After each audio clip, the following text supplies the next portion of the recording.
I didn't start because I was broken. I didn't start because I was addicted. I started because it felt normal. Everyone around me acted like it was no big deal. Some joked about it. Others encouraged it. And the internet? It made it seem like it was just part of growing up. So I never questioned it. It became something I did when I was bored. When I couldn't sleep. When I felt stressed. When I wanted an escape. At first, it felt harmless. No consequences. No warnings. No alarms going off in my head. Just a quick moment, and then back to life. But what I didn't realize was this. It wasn't just something I did anymore. It was becoming something I needed. And that's where everything quietly started to change. It didn't happen all at once. There was no dramatic moment where I said, "Wow, I've lost control." No. It was subtle. Slow. Almost invisible. I began to notice I couldn't go as long without it. My mind would drift there without warning. Even when I had important things to do. It was always in the background. Like a voice that wouldn't shut up. I told myself, it's normal. Everyone does it. It's not that serious. But then I started noticing something else. I wasn't as focused as I used to be. I would sit down to work. And within minutes, my mind would wander. I'd pick up my phone without thinking. Scroll. Watch. Repeat. Time would disappear. And I'd be left wondering, what did I even do today? That's when it hit me for the first time. Maybe this isn't as harmless as I thought. There was a day I'll never forget. Nothing dramatic happened. No one called me out. No one confronted me. It was just me, alone, with my thoughts. And for once, I was honest with myself. I asked, if this wasn't a problem, why do I feel like I can't stop? That question stayed with me. Because deep down, I already knew the answer. It wasn't about the act anymore. It was about control. Or the lack of it. I realized something uncomfortable. I wasn't choosing it anymore. It was choosing me. That's when I made a decision. Not out of fear. Not out of guilt. But out of a desire to take my mind back. I decided, I'm going to stop. And I thought it would be easy. I was wrong. I thought the hardest part would be the decision. It wasn't. The real battle started after. The moment I said, I'm done with this. Something inside me didn't agree. The urges didn't fade. They didn't weaken. They got louder. Stronger. More persistent than I had ever felt before. The first day felt normal. Almost too normal. I went about my routine thinking, maybe this won't be so hard after all. But by the second day, it started. Not physically, mentally. Thoughts I didn't invite began showing up. Random images, old memories, triggers from things I had seen before. It was like my mind was replaying everything it had stored. And no matter how much I tried to ignore it, it kept coming back. By the third day, it felt like a war. Not outside, inside. I would be doing something important. And suddenly the urge would hit. Strong, sure, demanding attention. And in that moment, nothing else seemed to matter. Not my goals. Not my decision. Not even my self-respect. Just that one urge. That one voice saying, just this one time. That was the most dangerous lie. Because it's never just one time. I knew that. But knowing and resisting are two different things. I started noticing patterns. The urges came strongest when I was alone, idle, late at night, scrolling without purpose. It wasn't random. It was predictable. And that's when I realized something important. This wasn't just a physical habit. It was deeply connected to my environment, my thoughts, and my routine. There were moments I almost gave in. Moments where I sat there, arguing with myself like two different people. One voice saying, you've gone this far. Don't break now. The other whispering, it's not that serious. You can start again tomorrow. That second voice sounded calm, reasonable, even logical. But it was a trap. So I did something different. Instead of sitting there fighting the urge, I moved. I got up, changed my environment, put my phone away, went outside, did something, anything, to break the pattern. At first it felt small, almost pointless. But it worked. Not perfectly, but enough. Because here's what I learned in those first few days. You don't win this battle by being strong all the time. You win it by being smart. By recognizing the moment before it takes over. By interrupting the pattern before it becomes action. The urges didn't disappear. But they didn't control me the same way anymore. For the first time, I saw that I had a choice. Even if it didn't feel like it at first. And that changed everything. Because once you realize you can say no, even once, you're no longer completely trapped. But the battle wasn't over. Not even close. Because what came next? was deeper than just urges. It was my mind itself trying to pull me back. I thought the hardest part would be resisting the urge. I was wrong. The real challenge wasn't just what I felt. It was what my mind started doing after I stopped. At first, I expected things to get quieter. Less noise, less distraction, more control. But instead, it felt like everything inside me got louder. My brain kept pulling me back. Not gently, not occasionally, constantly. It would remind me of past moments. Not the regret, not the emptiness. Only the pleasure. Only the excitement. Only the temporary escape. It was selective. Almost strategic. Like it was trying to convince me, you're missing out. And that's when I realized something dangerous. My brain wasn't trying to help me. It was trying to keep me comfortable. Because comfort is what it had learned. Every time I gave in before, I reinforced a pattern. Stress escape, boredom escape, loneliness escape. And now that I removed the escape, my brain didn't know what to do. So it kept pushing me back toward what it knew. That's the truth about cravings. They're learned responses. Patterns built over time. Repetition turned into instinct. A craving doesn't mean you need something. It means your brain expects something. And expectations can feel powerful. Almost like a command. There were moments I felt restless for no reason. Moments where I couldn't focus. Moments where everything felt slightly off. Like something was missing. That was the withdrawal. Not physical pain. But mental discomfort. It showed up in subtle ways. Irritation over small things. Difficulty concentrating. An urge to distract myself constantly. And the strongest one of all. That quiet thought. Why are you even doing this? That question hit harder than the urges. Because it attacked my reason. My decision. My purpose. That's where the real fight began. Discipline versus habit. Habit said, this is what we always do. This is normal. This feels good. Discipline said, this is not who we want to be. We're building something better. Stay the course. And here's the truth no one likes to admit. Habit is louder, faster, more convincing, because it's been there longer. Discipline? It's quiet. At first, weak even, because it's new, unproven. So every day felt like a negotiation. A back and forth conversation inside my head. Some days discipline won easily. Other days, it was a struggle just to hold on. But something important started happening. Very slowly. Almost unnoticeable at first. Every time I didn't give in. Even when it was hard. Even when I really wanted to. I weakened the old pattern. Just a little. And every time I chose differently, I strengthened a new one. That's when I understood. I wasn't just quitting something. I was rewiring my mind. And rewiring takes time. It takes repetition. It takes patience. The cravings didn't disappear overnight. But they changed. They became less intense. Less frequent. Less controlling. Not because I was suddenly stronger. But because the habit was slowly losing its grip. And discipline? It started getting louder. Clear. More confident. For the first time. I wasn't just reacting anymore. I was choosing. But the journey didn't stop there. Because once the mind begins to change, you start noticing something else. Small wins. Tiny shifts. Moments that seem insignificant, but end up changing everything. Before we go deeper, I need you to do one thing. Stay with me till the end. There's something I'm going to tell you, not now but as we go, that might completely change how you see this journey. Don't skip it. Because this is where everything started to shift. Not in a loud, dramatic way, but in something small. Almost invisible. The first time I said no, and meant it, it didn't feel powerful. It didn't feel like victory. It felt uncomfortable. The urge came like it always did. Sudden, strong, familiar. My mind started its usual script. Just this once. You've been doing well. It won't hurt. But this time, I paused. Not for long.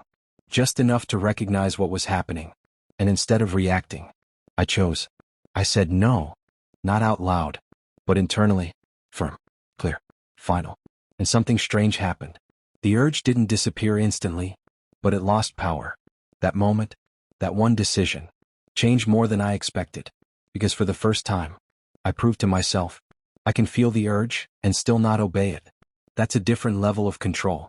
Not avoiding, not running, but standing your ground. Rebuilding self-control from zero. Here's the truth. I didn't have strong self-control when I started. I thought I did, until I tried to stop. Self-control isn't what you say. It's what you do when it's hard. And mine? It had been weakened by repetition, by giving in, again and again. So I had to rebuild it, not in big steps, but in small ones. Every time I said no, even when it was uncomfortable, I was doing something deeper. I was training my mind, not to react automatically, but to pause, to choose, to respond differently. At first, those wins felt small, almost meaningless, but they weren't, because small wins do something powerful. They build evidence that says, I'm not as controlled as I thought. I can actually change. I'm not stuck. And the more evidence you build, the stronger your identity becomes. You stop seeing yourself as someone trying to quit, and start seeing yourself as someone who has control. Now here's where most people get it wrong. They wait to feel motivated. They say, I'll stop when I feel ready. I'll be disciplined when I'm in the mood. But here's the truth. Motivation is unreliable. Some days you'll feel strong, focused, determined. Other days, you won't care. You'll feel tired, distracted, weak. If you depend on motivation, you will break. Because this journey isn't about how you feel. It's about what you do despite how you feel. Consistency is what changes you. Not intensity, not emotion, not temporary energy. Just showing up, again and again, making the right choice, even when it's boring, even when it's hard, even when nobody sees it. That's what builds real discipline. And here's the part one told you to wait for. The secret most people miss. The goal is not to never feel the urge again. That's unrealistic. And honestly, impossible. The real goal is this: to become the kind of person who doesn't automatically obey it. That's the shift. That's the transformation.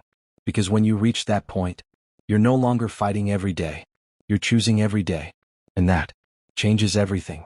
But this is just the beginning. Because after the small wins, after the discipline starts building, you begin to notice something else. Changes. Real ones. Not exaggerated. Not imaginary. But subtle, powerful shifts in your mind, your focus, your energy. I didn't wake up one day feeling like a completely different person. No sudden transformation. No dramatic, new me. If anything, the changes were quiet, subtle, almost easy to miss if you weren't paying attention. But they were real. And they started showing up in places I didn't expect. Before, my mind felt scattered. I would start something, then drift, pick up my phone, scroll without purpose, jump from one thing to another. And at the end of the day, I couldn't even explain where my time went. But now, something was different. I could sit down and actually stay there. Not perfectly, but longer, more intentionally. The constant mental noise started reducing. Not gone completely, but quieter. It felt like I had more space in my head. Space to think, space to focus, space to choose what I give my attention to. And that alone made a bigger difference than I expected. This was something I didn't see coming. Before, my mood would shift quickly. I'd feel fine one moment, then irritated, then tired, then unmotivated. And I didn't always know why. But after some time, things started leveling out. I wasn't as reactive. Small things didn't get to me as easily. I felt calmer, more in control of how I responded. Not emotionless, just balanced. And that made my daily life easier. My interactions improved. My patience increased. I wasn't constantly battling internal ups and downs. Let's be clear. This wasn't some superpower. I didn't suddenly have endless energy. But I noticed something real. I wasn't as drained. Before, there was this subtle exhaustion. Not always physical, but mental. Now, I felt more present, more awake, more available to what I was doing. It wasn't about having more hours in the day. It was about using the hours better. This is where everything connected. Because when your focus improves, your emotions stabilize, and your energy becomes more consistent, you start showing up differently. In your work, in your conversations, in your decisions. You become more intentional, less reactive, more aware. And people may not even know why, but they notice something has changed. But here's the truth. It wasn't perfect. There were still tough days. Days where focus slipped. Days where urges came back strong. Days where I felt like I was back at the beginning. But the difference now was this. I didn't feel stuck anymore. Even on hard days, I knew I could recover. I knew I had control. I knew I had a choice. And that confidence, that quiet inner stability, that's what really changed me. Because once you experience that, you don't want to go back. But this is where a lot of people get confused. because they hear about changes like this, and they start expecting something unrealistic, something exaggerated. And that's where disappointment begins. Before you go any further, you need to hear this part carefully, because this is where many people get it wrong and end up discouraged. IT doesn't fix your life overnight. When I started noticing changes, I almost expected everything else in my life to fall into place. Better focus. Good. More control? Great. Clearer mind? Perfect. So I thought, now everything will just work. But that's not how it happened. I still had responsibilities, still had distractions, still had bad habits in other areas. Stopping one habit didn't magically fix my entire life. It didn't suddenly make me successful. It didn't remove all struggles. It didn't make me perfect. And this is where many people quit, because they expect a dramatic transformation. And when it doesn't come instantly, they feel like nothing is working. But the truth is, what you're building is not a moment. It's a foundation. And foundations are slow, but they are strong. The myth of superpowers. You've probably heard it before. You'll have unlimited energy. You'll become unstoppable. You'll feel like a completely different human. Let's be honest, that's exaggerated. Yes, things improve. Your mind gets clearer. Your discipline grows. Your focus becomes sharper. But you don't suddenly become superhuman. You still get tired. You still feel tempted. You still have off days. The difference is this. You're no longer controlled. And that's more powerful than any superpower. Because real strength isn't about feeling unstoppable. It's about being consistent even when you're not at your best. Here's the part many people ignore. Stopping a habit doesn't replace it with success. If you remove something from your life, and don't fill that space with something meaningful, you will drift back. Discipline is what keeps you moving forward. Not just away from the old habit, but toward a better life. You still have to show up, work, build routines, guard your mind. Because without structure, old patterns find their way back. Discipline is not a one-time decision. It's a daily practice. This journey is not just physical or mental. It's also spiritual. The Bible makes it clear. Walk in the Spirit, and you shall not fulfill the lust of the flesh. Galatians 5 verse 16. That means you don't just fight the habit. You replace it with something greater. Another truth. No temptation has overtaken you except what is common to mankind, and God is faithful. He will not let you be tempted beyond what you can bear. 1 Corinthians 10 verse 13. So when it feels overwhelming, it's not because you're powerless. It's because you haven't yet learned how to respond. And this one is key. Flee youthful lusts and pursue righteousness. 2 Timothy 2 verse 22. Notice that word. Flee. Not stand and argue. Not debate with temptation. Run from it. Replace it. Redirect your focus. Let's bring it down to reality. Because mindset alone is not enough. 1. Control your environment. Don't rely on willpower alone. Avoid triggers. Reduce idle scrolling. Be intentional with what you watch. Your environment feeds your habits. 2. Interrupt the pattern. When the urge comes, don't sit there. Move. Stand up, walk, change location. Break the cycle immediately. 3. Build a replacement habit. You can't remove a habit without replacing it. Use that time for exercise, learning, or creative output. 4. Create structure. Idle time is where most people fall. Plan your day, even loosely. 5. Accept imperfect progress. You won't be perfect. You may struggle. But progress is still progress. This journey is not about becoming perfect. It's about becoming intentional. Not controlled by every urge, but guided by your decisions. And that is what actually changes your life. But there's one final stage. One last realization. Not just what changed, but who you became because of it. At some point it stopped being about what I was quitting, and started becoming about what I was building. Because here's the truth. If all you do is remove a habit, and leave that space empty, something else will fill it. And most times, it's the same habit coming back. So I had to shift my focus. Not, how do I stop? But, what am I replacing this with? Replacing the habit with purpose. The habit used to serve a purpose, even if it wasn't a good one. It gave me escape, relief, distraction. So if I remove it, I need something better to take its place. Not random activities, purposeful ones. Here's what worked practically. 1. Redirect your energy immediately. That moment when the urge comes, that's energy. Don't waste it fighting endlessly. Channel it. Do push-ups. Go for a quick walk. Start a task immediately.